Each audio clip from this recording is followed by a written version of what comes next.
আসসালামু আলাইকুম everyone, welcome back to my channel. তো বন্ধুরা সবাই কেমন আছেন? আশা করি ভালো আছেন। তো মানে শুরুতেই চলে আসলাম আমার কবুতরগুলিকে দেখার জন্য। তো আসলে হচ্ছে কি, এই যে কবুতরটা দেখতে পাচ্ছেন, এটা কিছুদিন আগে হচ্ছে ডিম পেড়েছিল। তো ডিমগুলি একটুও মানে ব্রণ আসে নাই বা বাচ্চা ফুটে নাই।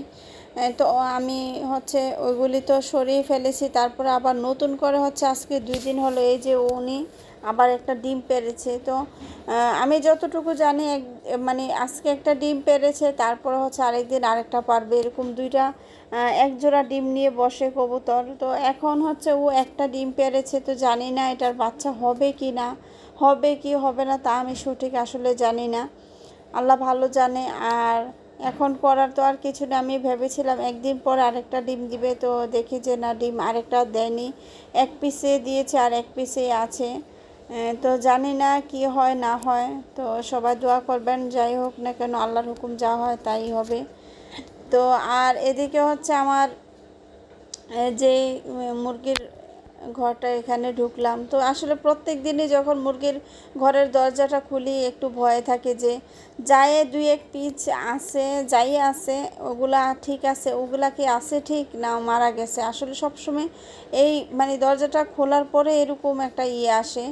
আর এদিকে এক পিস যে মুরগির বাচ্চা ছিল, এটা দেখেন একটু ঘুরিয়ে ঘুরিয়ে হাঁটতেছে, জানি না এটা কেমন, মাথাটাও একটু ঘুরায়, মানে এক জায়গায় দাঁড়িয়ে থাকতে পারতেছে না। তো ওকে একটু আমি বাহির করে দেব, খাঁচাটা বাইরে নিয়ে যাব আর কি। আর এদিকে কোয়েল পাখি 3 পিস মাত্র ডিম দিয়েছে, আর একটা কোয়েল পাখি একটু অসুস্থ দেখা যাচ্ছে।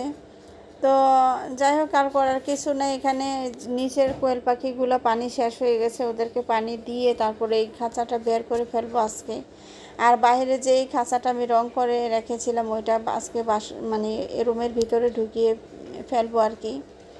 তো বিশেষ করে হচ্ছে আমি যখন মুরগির ঘরে ঢুকি আসলে খুব ভয়ে থাকি যে আজকে কয়টা যেন মারা গেল, বা যেই একটা দুইটা আছে ওগুলো আজকে মারা গেল কিনা। তো যাই হোক, আর কি করব, করার তো কিছু নাই, মারা গেলেও করার কিছু নাই, আর থাকলে তো আলহামদুলিল্লাহ। তো এই খাঁচাটাকে হচ্ছে আমি বাহির থেকে নিয়ে আসলাম, এদিকে এনে হচ্ছে দেশি যে মুরগিটা আর একটা লাল একটা রাতা মোরগ ছিল, ওইটাকে আমি হচ্ছে একসাথে রেখেছি, দেখা যাক কী হয়। তো এই যে দেখতে পাচ্ছেন, তো এই মুরগি দেশি মুরগির জাতটা খুবই ছোট, একদম ছোট্ট একটা মুরগি।